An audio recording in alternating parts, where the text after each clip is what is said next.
Hi, everyone. Welcome back to an incredibly special episode I have today here with neuroscience Dr. Julia Mossbridge. She is a cognitive neuroscience and consciousness researcher, and it is launch day for her book, Have a Night Future.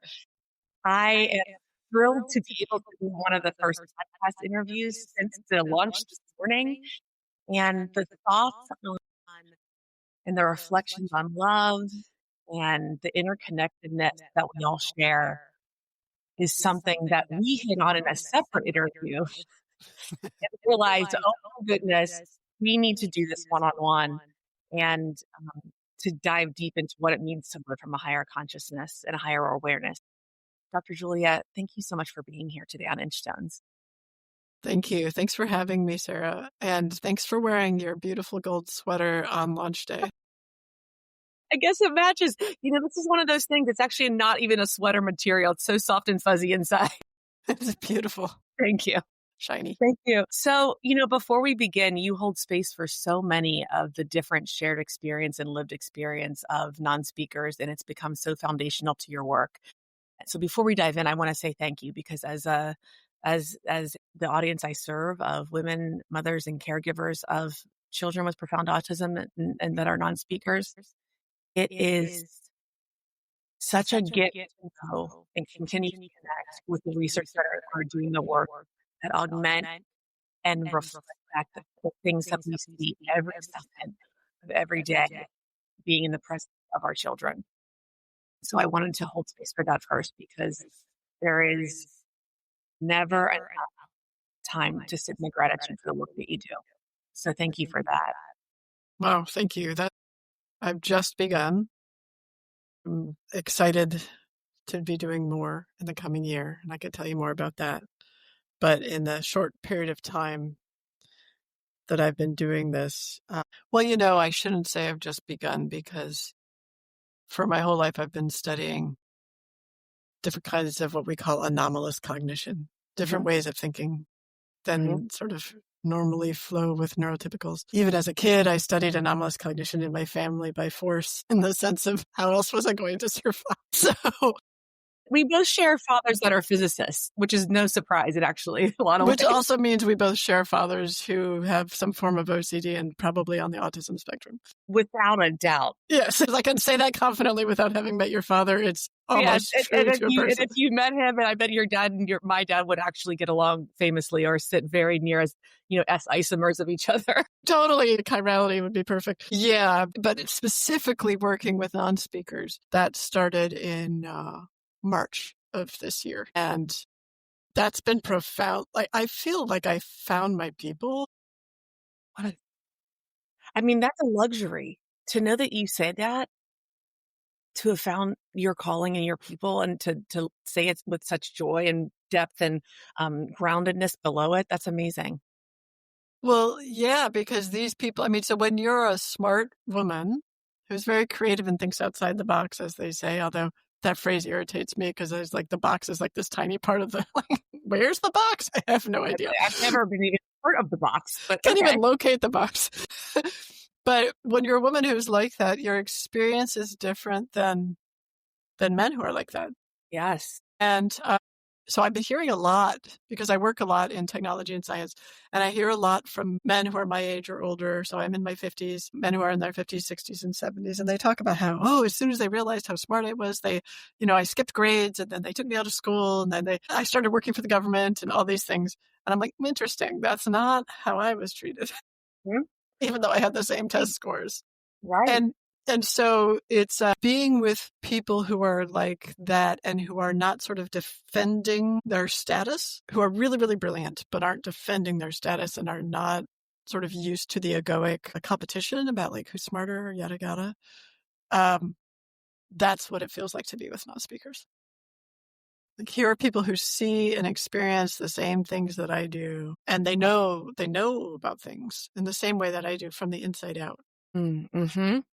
But they're not, I haven't met a non-speaker who's like, well, I'm better than that. I'm sure that might exist, but I have not met a non-speaker who's into that egoic thing. It just feels like that's much more left hemisphere, and non-speakers seem to me to be coming more from the right hemisphere in most of what they do. So yeah, it really does feel that way. Tell me then, as it is launch day for your book, what are you most proud of in sharing the process of writing it? You said it's about 100-page, digestible book. It's not nothing too lengthy. What do you feel most proud of with it? I cannot wait to delve in and experience it as a mother to non-speakers. Hopefully, we learn ethically required to do as a humanity. Well, I love that question. What are we ethically required to do? So there's two things that come to mind. One is I love that book. It's my favorite book of all my books. And that's not always true. Like sometimes I'll publish a book and I'll say it's okay, but it's not, I don't like it as much as that book. This book is my favorite book of all my books because I said exactly what I wanted to say, exactly how I wanted to say it. And I didn't apologize to anybody. It's like, sorry, this is the thing. And that's just feels so freeing. I feel very free about it. So that's the first thing. The second thing that I want people to know about it is that freedom comes from telling my truth.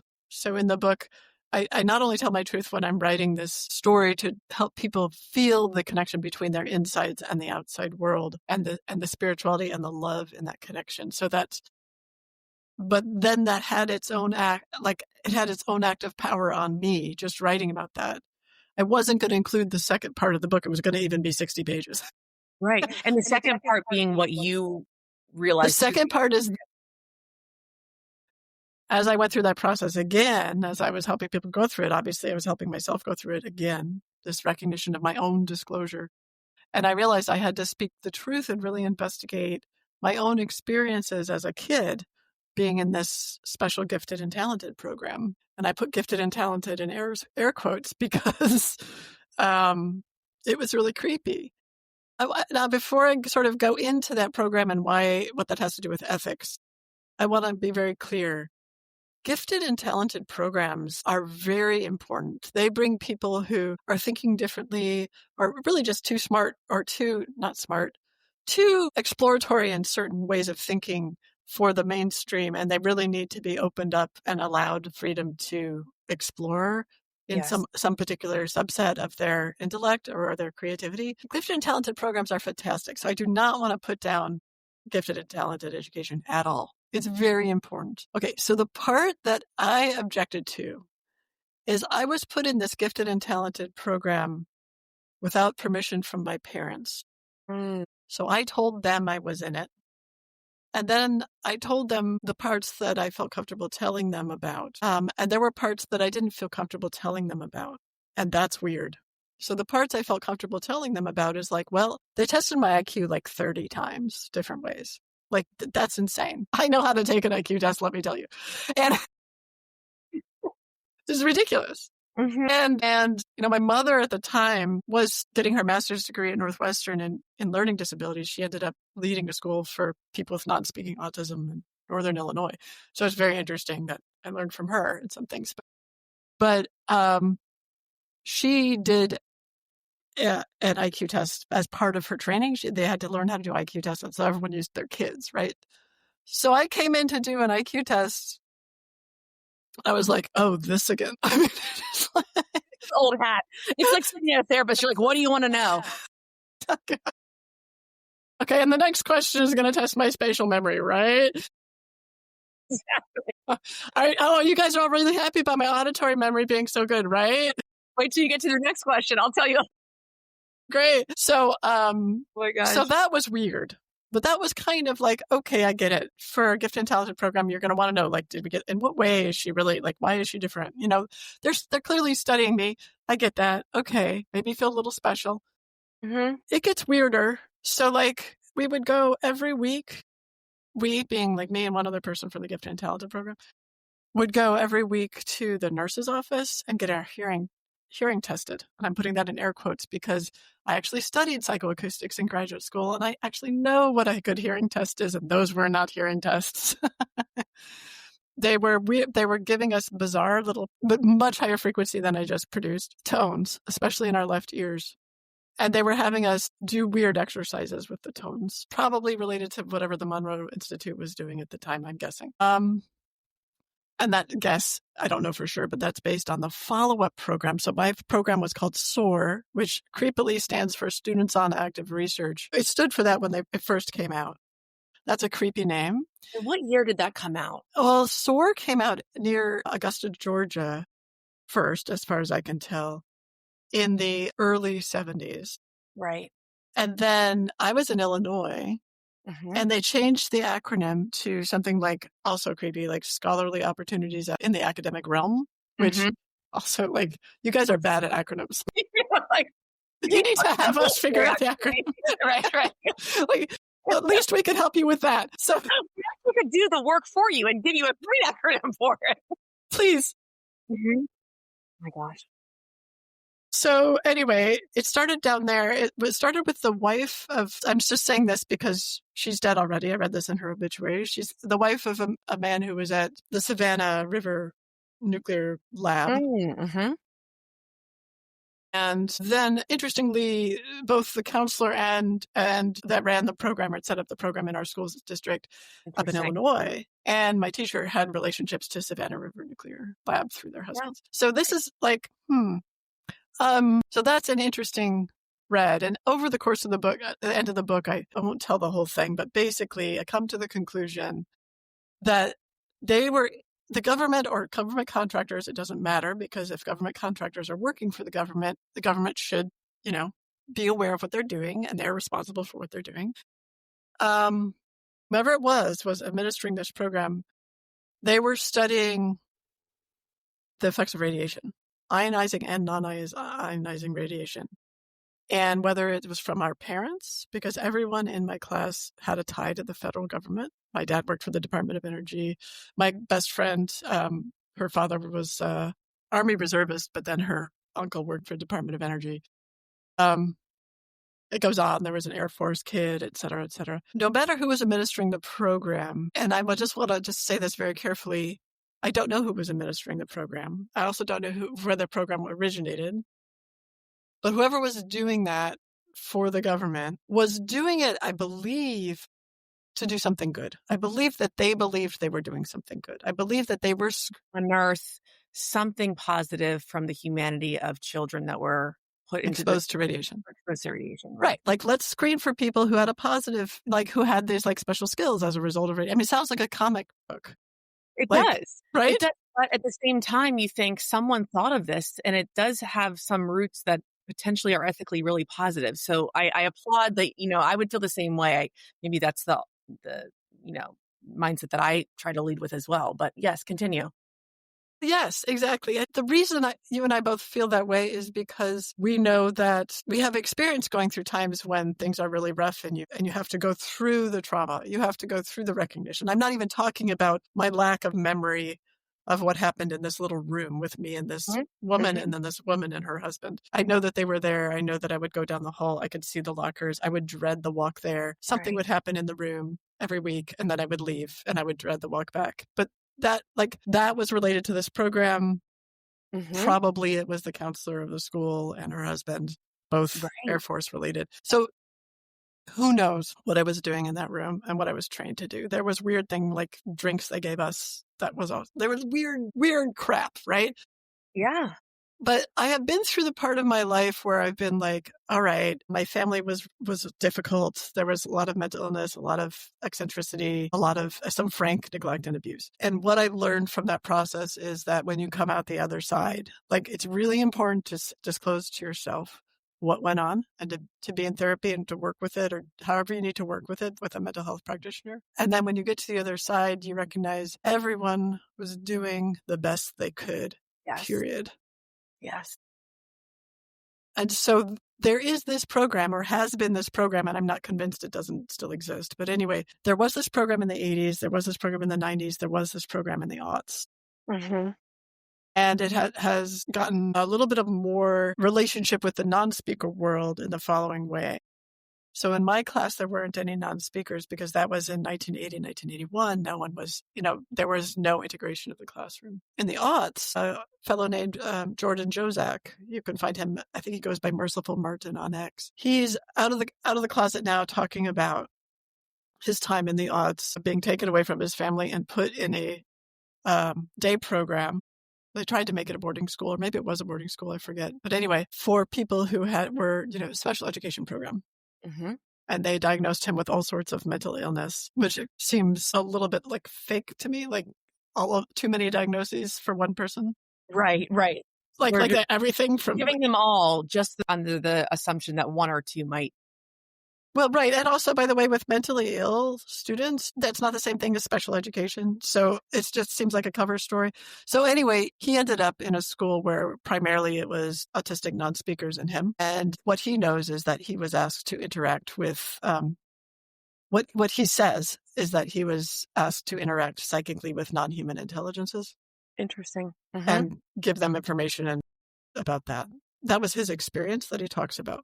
And he doesn't remember if the other students were there, but he assumes that they were, they had a principal who gave them, drugs. Like, right. I don't know how else to say it, like mind altering drugs. So like there's an ethical problem here, and there's also a solution. And that's why the non-speaker community, I feel, needs to get really involved. Yes. In what's going on with your kid. Now, many well-resourced parents would never let this happen to their kids. Right. But Jordan and I, we both came from families who were like divorced parents. There was all sorts of mayhem. Like, they don't know what's going on. Not only were they not asked about it at first anyway, in Jordan's case, and never in my case, they wouldn't be around to ask, what were you going to do? Where were they? Where were they? Right. So it was like a de facto. Now, in Jordan's case, his mother was much more on top of it and was able to. You should talk to him about that separately. But if there are or have been non-speakers who have been asked to be screened for psychic abilities, because of course that's what they did I do remember that part of my training or screening, and certainly Jordan was, they should get informed consent. Their parents should give informed consent, and the child should give informed assent. So children cannot give consent because they're not of legal age, but they need to give informed assent, which is a human subjects research term, which means they need to understand what the protocol is, to meet the people doing the research, to understand the risks, and to say, okay, I want to do this. Period. And that has been known as a human subjects standard in the intelligence community from the 70s. Right. So the fact that this was going on after that was already known to be an ethical problem is an issue if you assume that these contractors or the government intelligence communities were involved. Mm-hmm. And if it's still going on in the aughts, it's a further issue. I know it shouldn't become shouldn't seem such a surprise to me, because that doesn't seem that long ago. And it's not that long ago. Not that long ago. And I graduated high school in 2001. And I'm sitting here thinking about my own experience in public school and those gifted and talented programs. And I know that I'm going to go through a journey in reading, Have a Nice Discernment. Have a Nice Disclosure, but I like how you renamed it Have a Nice Discernment. Sorry, I'm my own discernment and it's sitting here right now. Yes, but no, Have a Nice Disclosure, that the what and the who and the why and these ethical questions. I mean, my body right now is brewing. It does make you angry. And at the same time, what I always come up with, because I work with people, I live in the DC area. My neighbors and some of my friends are involved in the intelligence community. I really respect them. I have a colleague who does a podcast with me, Carmen Medina. She used to, be the deputy director of analysis at CIA. She's one of the people I respect most in the world. Right. I don't think this is a thing where like, oh, those bad people are just doing bad things. This is not an us versus them thing. This is like someone felt so compelled that it was so important for our country and maybe humanity to understand different ways of thinking, to understand, my bet is to understand the effect of radiation on students, that they administered this program for decades. And they also felt that they better keep it quiet. Or else some problems would happen. I don't know what those problems are, but like we are in the age of disclosure now, speaking of films that are coming out soon. Right. And so it's like, it's time to just say, everyone was doing the best they could with the information they had at the time. We can do better. I still think it might be very important, based on what I've seen working with non-speakers, to harness their capacities to do good in the world. Absolutely. I think that might be very important. But we have to do it in an ethical and sustainable way. Full stop.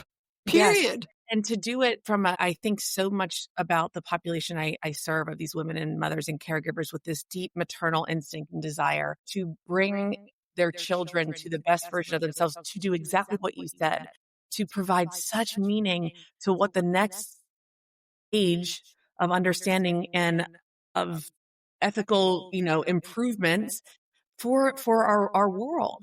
And I don't see there being any other pocket of leaders like mothers aligning with what you're saying.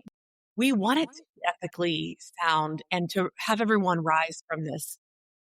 Of course. I mean, there's no not to. It doesn't, and I'll tell you, this likely adds more work to the day to day, and that's okay. It's amazing when you realize how deeply a mission can be embedded in a way that lifts everyone else to then create more energy for you to keep going. And I think that the audience that listens to this would feel so fueled by this work, so fueled. Because that's who needs to do it. I'll tell you, as mothers, we have this experience of, I created this being. I mean, yes, like this being came out of me, or if you adopt a child, this being was delivered to me by the universe, right? So it's like this being has been magically brought to me, no matter how this baby got to me. And all I want is for the universe to see and honor and cherish the gifts that this being has. Right. And so I feel like we're the ones who we really get diversity of thought because, like you can see there's diversity of thought even between you and one child, even if you have one child. If you have two children, there's a diversity of thought between you and the children and your partner. And, it's just, and none of that is not to be loved. That's right. That's And right. so, You and I hit so many deeply beautiful pressure points together, but the unconditional love that is so centered in both of our work, while we're in different, obviously genres of this level of consciousness work, it hits so deeply because it is true, Julia, that the being that we have for our children, or even just in the work that I'm doing to elevate others doing it, feels so unconditionally full of love, yeah. without a doubt. There is nothing else that can rattle that because it's so tied to my maternal instinct. Yeah. And this is not to say if you don't have children, you don't have that. It's just that what we're talking about, right? Because there are people, first of all, there are men who have that, right? Who are parents and who are not parents. Mm-hmm. There's women without children who still have that. So it's just that it's something that is easily accessible, I think. You can even say this scientifically. Like one of the most accessible ways to ask people about unconditional love is, are you a mother? Do you have a child? It's so primal. There's so much evolutionary discussion about it, whether or not current science wants to augment and support or not. It is so deeply baked in, and you can go to any group of mothers, whatever their children are, and you will likely have a resounding 100% raise their hand and say, yes, I feel that. Yeah. And maybe they might say, well, I did feel that when my baby was born. And like, sometimes I have a hard time because now my kid's like, 17. Right. But it's there somewhere. It's an experience in the repertoire. Yeah. Yeah. So I feel like the future, so if I had to put, what comes to my mind is if I had to put my finger on what non-speakers can offer us as we move into this, what I call the love revolution. The non-speaker revolution is the love revolution. Like that is the big message, right? And it feels like what they have to offer us, sort of, if you have to put an analytical or a conceptual label on it, is the deep awareness that the insides of ourselves are bigger and more important and influential than the outsides. And so, because they evidence all the time this capacity to connect on the inside. So what does that mean? That means, like, in a practical way, what that means is good luck with secrets, right? Right. Which is really radical. Like if you take that from your family and culturally, like good luck with secrets. And love has physical influence. It's not just a feeling. It's not just a human weakness. It's in fact like a natural force that they tap into that they could show us how to tap into, but that's not their job. And they don't consider it their job either. I think that's what's so beautiful about it with the removal. I think you say they don't even lack an attachment in any egoistical manner at all. That the beauty is that it almost bring about a physical, like you say, the love revolution of it to those that experience it. And I know that that's one of the gifts that I have in being their mother is experiencing that over and over again. But then when it's experienced by others in the most natural of ways without any ego-driven desire to do anything but to just share from the inside.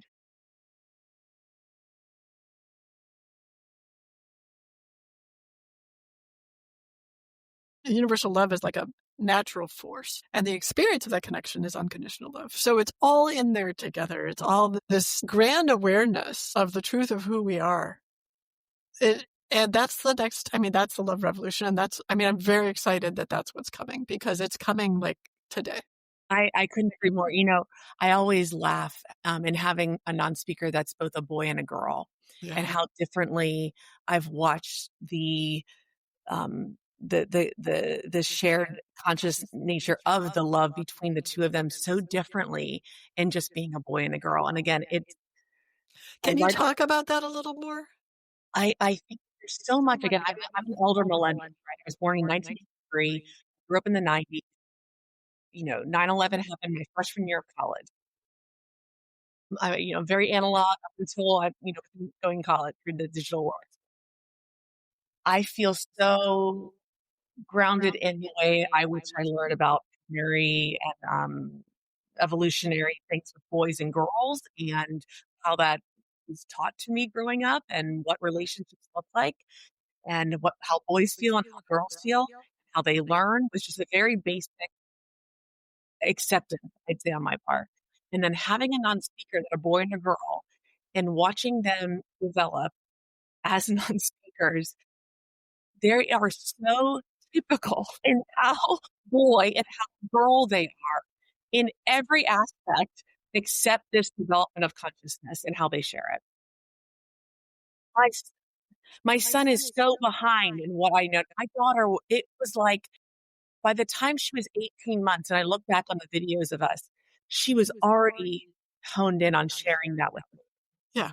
right? Even though That's they're very boys, typical for girls is that relationship. Yeah. I mean, the depth of how she was sharing at under 2, even with behaviors that were, I mean, the most powerful and profound realization that she was absolutely deeply on the spectrum was being unable at the most perfect time of day, perfectly hydrated, well rested, unable to go to a new park at like the most beautiful golden hour of the day.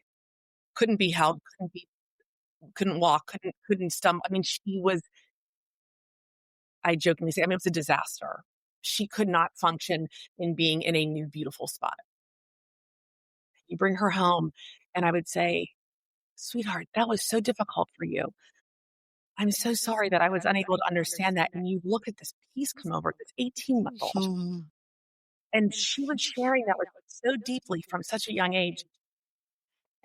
I laugh because my son does not do that at even 8 years old. It's just a different way of sharing his inner world with me as a man, as a boy, as a male. What is it? How does he do it? It is so much more silly. Hmm. It is so much more play based. It's so much Yeah. more of the energy of a sled dog that you have to just run and chase and then collapse into something and pile on the leaves. It's just so much more physical, which I do. And I know his dad does too, and the other people in his life, augment. It's not as, it doesn't surface nearly as easily for him.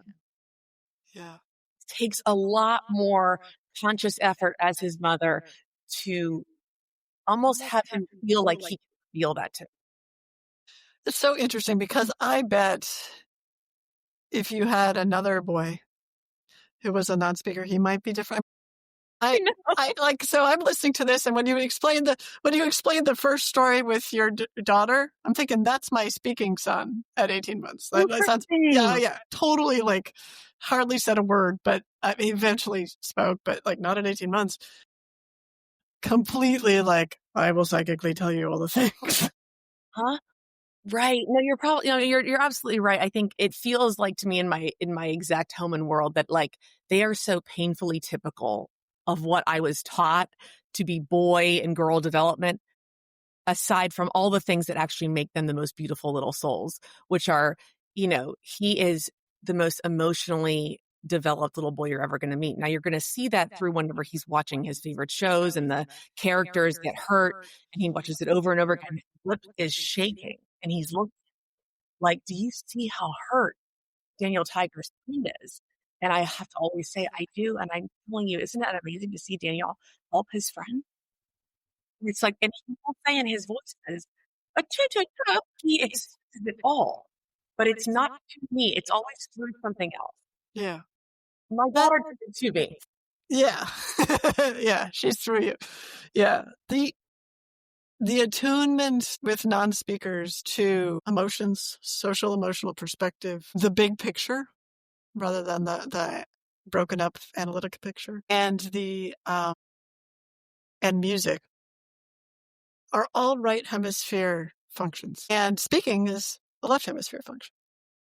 And I just more and more, I have to write about this. And I have one amazing research team and we're working on a paper, but I want to write in this paper about this, how the low functioning to high functioning spectrum of autism is for shit. I'm sorry. This might be children will be listening. It's bad. It, it's The horrible. low functioning to high functioning spectrum of autism is no good because what are we saying? We're saying you're high functioning in the culture that only respects left hemisphere functioning. And that's our culture right now. We say, oh, Oh, well, without a doubt. yeah.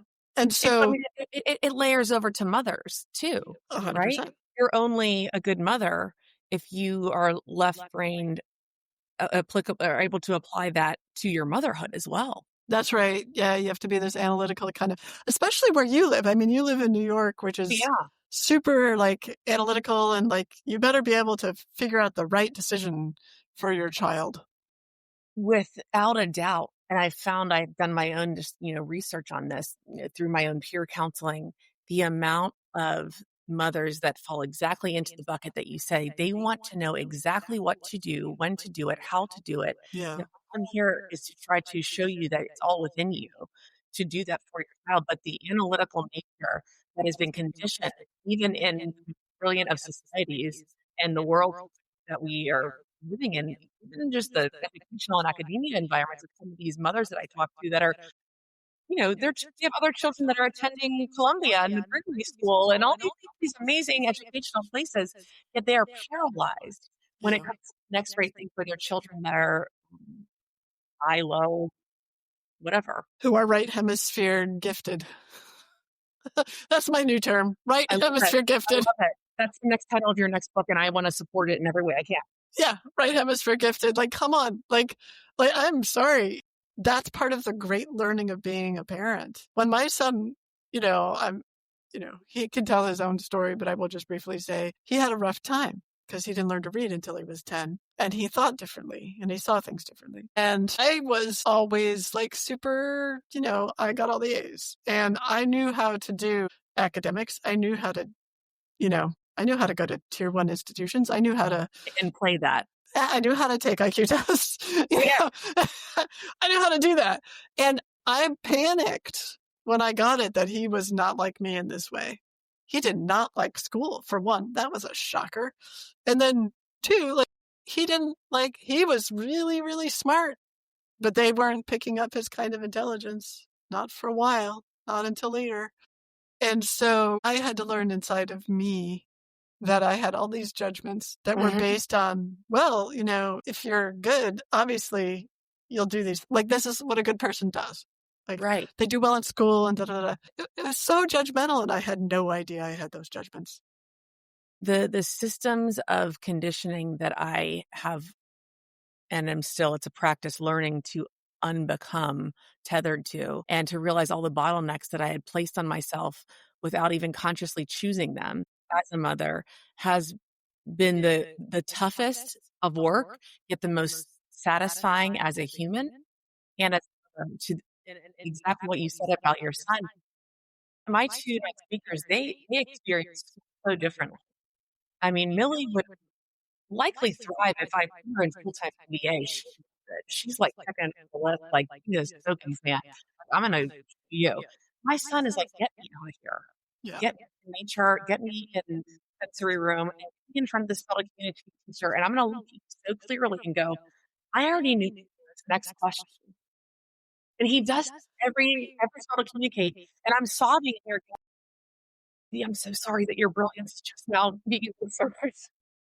I know. I know you know all about Margaret. Yeah, but it takes time and they understand. I But know. but The it's the thing, growth. they understand too. Yeah, exactly, because that's a I right see it hemisphere on his gift. face. And That's he right. looks at me and I go, "Baby boy, oh my gosh." And he's like, "Yep." Yeah, that's right hemispheric. The growth is phenomenal and it's freeing because what you get to let go of is this perfect picture. And you don't realize how much pressure there is on the perfect picture when you're in that system until you break out of the picture. That happened to me with my divorce too. When I got divorced, I'm like, well, okay, it's no longer perfect. No longer perfect. Like, I get to, I mean, I'm divorced as well. I mean, I get to choose. Like, I can put all the scaffolding aside and build what it feels intuitive to myself, Yeah. and I can still thrive and live and breathe and be Yes. happy. And, I mean, all these things that kept, like, obviously were germinating below the surface in my heart and body for years. I only think that understanding those systems of conditioning are really only the past few years of my life. And I almost wonder if I only had my one daughter as a speaker and not my son, had I been kind of put into this work to the degree to which I have. Obviously it's a lot more difficult day to day, but at the same time, I know that it pushed me in a way that I never would have probably chosen had I only had one non-speaker. Well, I think so. I think so. And I think it pushes you towards authenticity, partly because the insides of you are seen all the time. Yeah. Again, good luck with secrets. So it's like, Well, I have offline, I will share with you something that my non-speaking daughter said upon coming off the bus after a few days that I didn't see her when she was with her dad. And the first thing she said just blew my mind. And it wasn't even a dirty secret. It was just something that I had just learned from my mother. I thought, Mills, if you ever have me questioning you, please just remind me of this moment. She just said something really quick on her talker and then walked right into the living room. And I thought, she knows. yeah, It doesn't even matter. yeah, It yeah, doesn't right. matter.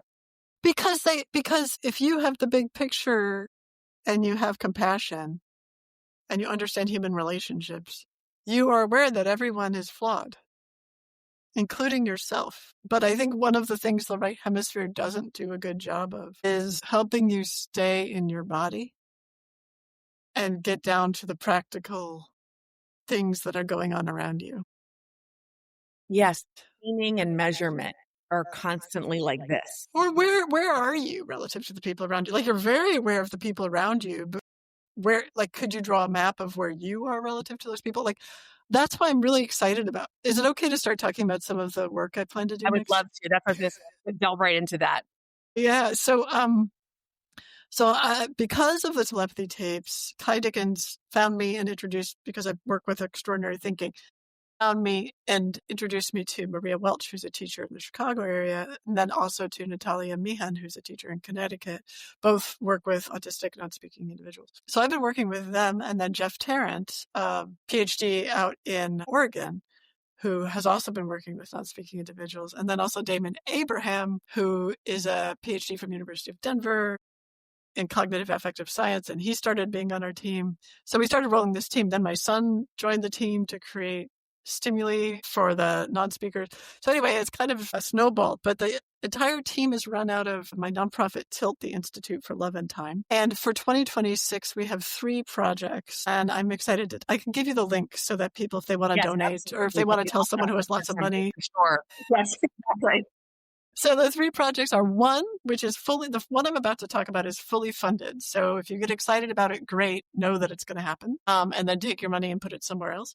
In the other 2 projects. So the first project is a new curriculum for non-speakers. It'll be called the Bridge curriculum. And you can sign up to learn about it at bridge2thriving.org. And it's being created by Maria Welch and Natalia Meehan. And they're working together to put a bunch of courses on a course platform, an online course platform that will both help people learn how to use a letterboard, et cetera, all the usual spelling partner, communication regulation partner stuff. Not to the extent where you can go bill yourself out as a communication regulation partner, but to the extent like if you're a parent or someone, you can help your child and learn to spell with your child, that kind of thing. So you can know the basics, but they're expanding the curriculum to include the fact that we know that many non-speakers are telepathic and have other abilities like precognition, the ability to see future events, the ability to talk to spirits of people who have passed. So instead of sort of saying, oh, these are over here, it's using those as evidence of right hemisphere giftedness. And then it says, how can we help people who have these gifts anchor themselves in their bodies, right? So that what got me thinking about that is I was imagining one task on the curriculum. I have to talk to Maria and Natalia about this, but one task on the curriculum could be, asking a non-speaker to respond on a letterboard about, please explain the relationship right now between where your body is in the room and the body of your spelling partner. Mm-hmm. Because if you ask them where you are, they'll say, oh, I'm in 1933 and I'm talking to, Albert Einstein. Right. So not where your consciousness is, but like notice where your body is and what is the relationship. Right. And differentiating the consciousness from the body, because they don't do that much. When you say you, they're thinking of their consciousness. So which is why I think they have no problem talking to dead people, because they're just talking to consciousness. Doesn't matter where it is relative to its body. Right. So I think that would be a really good exercise to ask your non-speaker.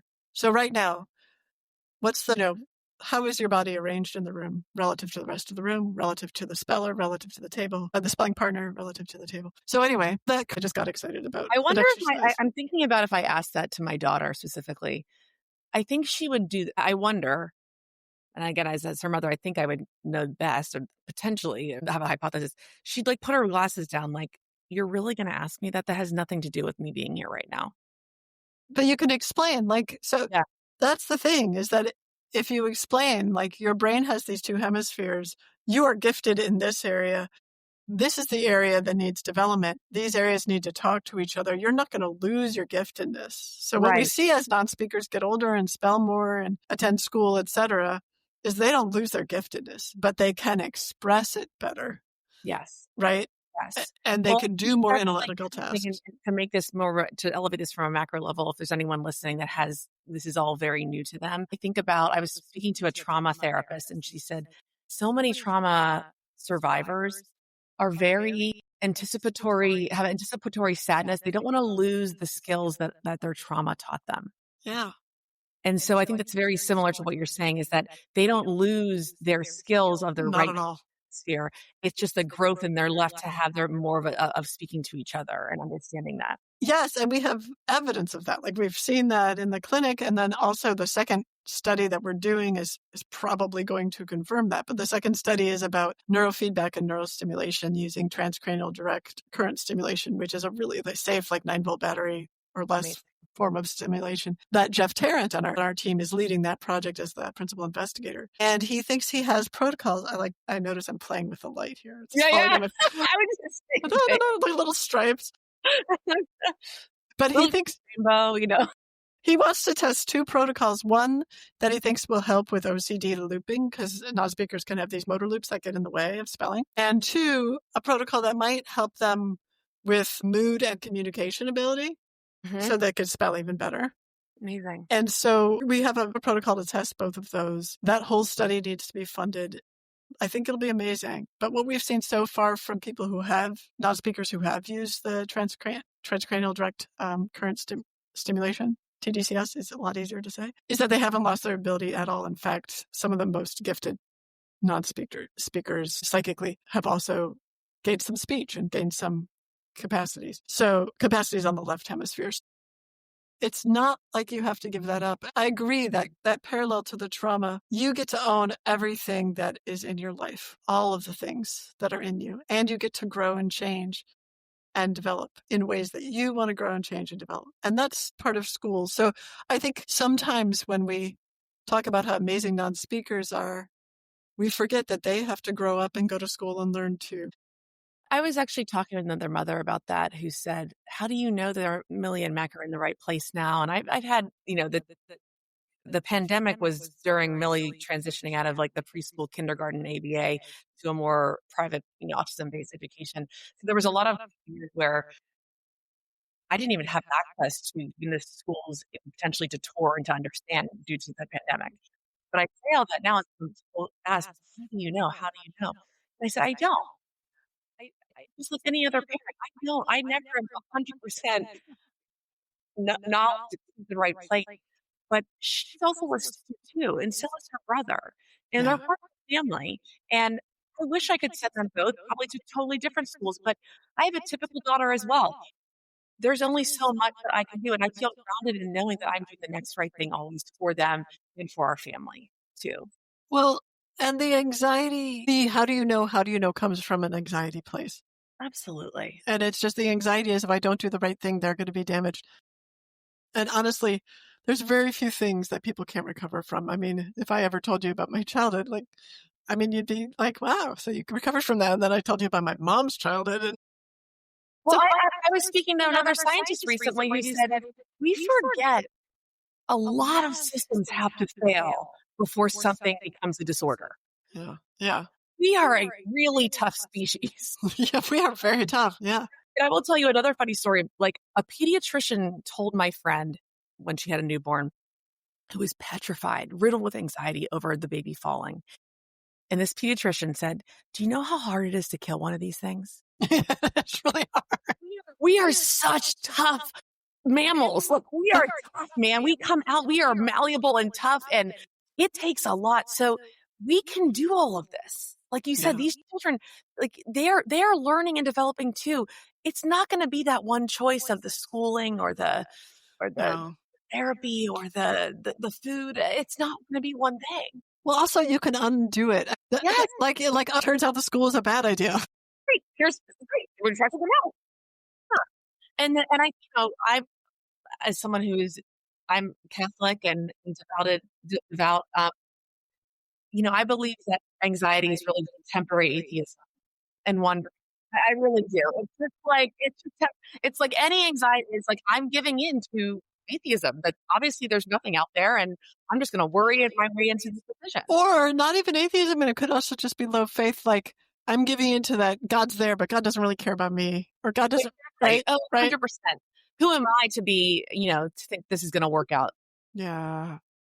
Yeah, and also it's giving, and also, right, but at the same time, okay, but I sort of also have to say, if you're anxious, like, there's such a thing as anxiety disorders, and a lot of people have them, and you'll try everything. It doesn't help for someone to say you're an atheist or you're not trusting in God because, like, you have this physiological issue, right? And so it's just everyone's doing the best they can. Do the best they can. And the treatment for everything, the balm, the medicine for everything is unconditional love. It heals everything. It heals everything. Everything. Like literally everything. Everything. And we all have it. Once you see it, you can't unsee it. Yeah. You can't unfeel it. You can't untether it from your day to day. Yeah. It is the greatest gift. And it comes with a lot of what I think is just this revealing, like pulling back of layers of just choices that we don't even realize that we made. And to get to the point and to sit like this, I think is one of the greatest things of your work is going to, I hope that you say, is we're on the cusp of something. This is the next phase, this love revolution. And thank you. This love revolution, if that's the one thing that I give to the world, that is the most important thing because it comes from the inside out and not like my inside, the inside. We all share the inside. Yes. Well, I'm so thankful for this conversation today, and I will be loading every link and fundraising opportunity for anyone that's listening as well. And I think that you're putting back in a very different way for the mothers and caregivers, parents, family members, clinicians, therapists. What we all do know, but we are so afraid to talk about is that this is unconditional love at its core, Yep, at its very, very core. And leading from that is not wrong. It's never wrong. It's never the wrong choice. that's right. Would you like to And say anything and about this before we end our conversation? I just want to say, like, even unconditional love for yourself. I mean, so some people put unconditional love as soon as they realize its power on their list of things to do. And then Mhm. they blame themselves for not being able to experience it. And then they go, oh, well, now, and it just goes downhill from there. And it's like, okay, I'm going to start with you because the magic of unconditional love is as soon as you accept, it's like walking out into the sun. If you imagine the sun as universal love shining on you, as soon as you walk into that sun for yourself, all of a sudden you have unconditional love for others. It's the Yeah. same. It's unconditional. It's not even conditional on whose body it is. Right, right. So And standing in that space is, again, I think one of the most beautiful points of what your life is giving to the world. Dr. Julia Mossbridge, thank you for being you and for what you're doing, all that is to come from this. I'm so excited. I can't wait. I think I forget. okay, cool. Well, thank you. Thank you. So I waited for the hardcover and the release, but I can't wait to share it with everyone. Thank you. Thank you. Sarah, thanks for doing the work you're doing in the world. It's powerful and super important. Thank you. All right. Well, until next time on the Lots of Interesting love. Podcast. Thank you.